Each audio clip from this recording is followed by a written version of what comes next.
Me to put the litter box up here and have her do it? Yeah, Okay. it's better. I can do it.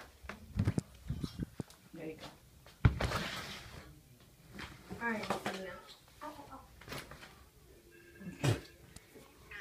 It's okay, sweetheart. You're my little Let's angel. see if she lets me. So I'm gonna press on the balloon, which is the bladder. I know, I'm sorry. I know. It's not letting me. Okay, maybe not. Yes, he's not. Oh, okay, came out. Okay. Some. Okay. So see what I was doing? Maybe that's gonna help her go to the. Is she peeing now?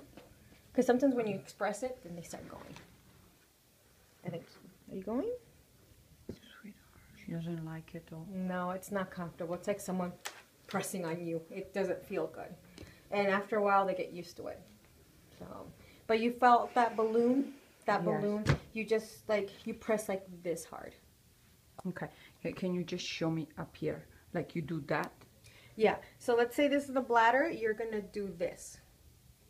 Like push downward. You're gonna. It's like a massage. With what fingers? These two. So for that, with the hand? This is the bladder. Let's say this is the Okay. bladder. And I do with 2 fingers, like this. Mm-hmm. And you just keep pressing and you just put pressure and it'll go. I know, it's not